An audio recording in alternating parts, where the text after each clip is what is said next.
നമുക്കൊരു വാക്യം വായിക്കാം. സങ്കീർത്തനം 34 അധ്യായം അതിൻ്റെ 1-ാമത്തെ വാക്യം. Of David when he pretended to be insane before Abimelech, who drove him away and he left, I will extol the Lord at all times. His praise will always be on my lips. ദാവീദ് ഗോലിയാത്തിനെ കൊന്നു കഴിഞ്ഞപ്പോൾ അവിടെയുള്ള കുറച്ച് സ്ത്രീകൾ പറയാൻ തുടങ്ങി, ഷൗൽ 1000 കൊന്നെങ്കിലും ദാവീദ് 10,000 കൊല്ലുമെന്ന് പറഞ്ഞു. അത് കേട്ട് ഷൗലിന് അസൂയ തോന്നി ദാവീദിനെ കൊല്ലാൻ വേണ്ടി ശ്രമിക്കുകയായിരുന്നു. അങ്ങനെ ദാവീദ് അവിടെ ഇവിടെ എല്ലായിടത്തും ഓടി ഒളിക്കാൻ വേണ്ടി ശ്രമിച്ചു. പക്ഷെ അവിടെ എല്ലാം ഷൗൽ വന്ന് ദാവീദിനെ കണ്ടുപിടിക്കുമായിരുന്നു. അങ്ങനെ ലാസ്റ്റ് ഒരു വഴി മാത്രമേ ഉണ്ടായിരുന്നുള്ളൂ ദാവീദിന്. വേറൊരു രാജ്യത്ത് പോയി, എതിർ രാജ്യത്ത് പോയി ഒളിച്ചിരിക്കാമെന്ന് വിചാരിച്ചു. അപ്പോൾ അവിടെ ആകുമ്പോൾ ഷൗലിന് വരാൻ പറ്റത്തില്ല. അങ്ങനെ അവിടെ അബിമേലെക്ക് ഗെതേലയുടെ രാജാവിൻ്റെ കൊട്ടാരത്തിൽ പോയി ദാവീദ് ഒളിച്ചിരുന്നു. അങ്ങനെ അവിടെ ഷൗൽ എന്തായാലും വരത്തില്ല. പക്ഷേ കുറച്ച് നാൾ കഴിഞ്ഞപ്പോൾ അവിടെയുള്ള പടയാളികൾ കണ്ടുപിടിച്ചു ദാവീദ് ആരാണെന്ന്. ദാവീദ് ഗോലിയാത്തിനെ കൊന്ന ആളാണെന്ന് എല്ലാവർക്കും മനസ്സിലായി. അങ്ങനെ പടയാളികൾ രാജാവിൻ്റെ അടുക്കലേക്ക് കൊണ്ടുപോയി.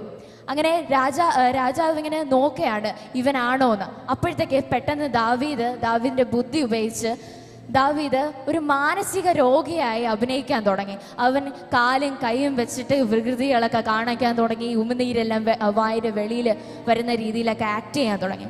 അങ്ങനെ അബിമേലെക്ക് സൂക്ഷിച്ച് നോക്കി ദാവീദിനെ. അപ്പം മനസ്സിലായി ദാവീദ് ഒരു മാനസിക രോഗിയാണെന്ന് പറഞ്ഞ് അവരെ വിട്ടു പോകാൻ പറഞ്ഞു. ഷൂ എന്ന് പറഞ്ഞ് വിട്ടു. അങ്ങനെ ദാവീദ് അവിടുന്ന് രക്ഷപ്പെട്ടു.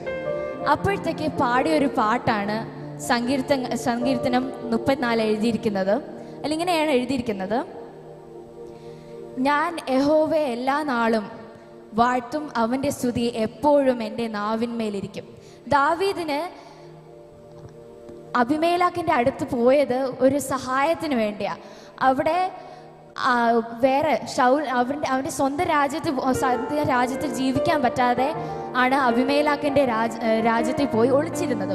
പക്ഷെ അവിടെയും അവൻ വിചാരിക്കാതെ ശത്രുത്വം അവിടെയും വന്നു. നമ്മുടെ ജീവിതത്തിൽ നമ്മൾ പലപ്പോഴും നമ്മൾ വിചാരിക്കാത്ത സമയത്തായിരിക്കും, വിചാരിക്കാത്ത ആളുകൾ കൂടെ ആയിരിക്കും നമുക്ക് ശത്രുത വരുന്നത്. നമ്മൾ എക്സ്പെക്റ്റ് ചെയ്യാത്ത സമയത്തായിരിക്കും നമുക്ക് പ്രശ്നങ്ങൾ വരുന്നത്. അപ്പോഴെല്ലാം നമ്മൾ ദൈവത്തെ ആരാധിക്കണം. നമുക്ക് ദാവീദിനെ കുറിച്ച് അറിയാം. ദാവീദിന് ഉയർച്ചകളും താഴ്ചകളും ഉണ്ടായിരുന്നു. അപ്പോഴൊന്നും നമ്മുടെ ദൈവത്തിനെ മറക്കാതെ അവൻ എപ്പോഴും ആരാധിക്കുമായിരുന്നു. അങ്ങനെ എന്നാൽ നമുക്കും പ്രശ്നങ്ങൾ വരുമ്പോൾ നമ്മൾ ദൈവത്തെ സ്തുതിക്കണം. സ്തുതി എന്ന് പറഞ്ഞാൽ ഒരു ആയുധമാണ്. ആത്മീകതമായ ഒരു ആയുധമാണ്. എന്നാൽ നമ്മളിന്ന് ആ ഒരു ആയുധം എന്ന് ഉപയോഗിക്കാൻ പോവുകയാണ്. ആ ആയുധം, സ്തുതി എന്ന് പറയുന്ന ഒരു ആയുധം ഉപയോഗിച്ച് നമ്മൾ ഇന്ന് ദൈവത്തെ സ്തുതിക്കാൻ പോവുകയാണ്. ആമേൻ, ഹല്ലേലൂയ. എത്ര പേര് റെഡിയാണ്? നമുക്ക് താഴ്ചകൾ വന്നപ്പോഴും ദൈവം നമ്മളെ കൈവിടാതെ നമ്മളെ മാർവോടണച്ച്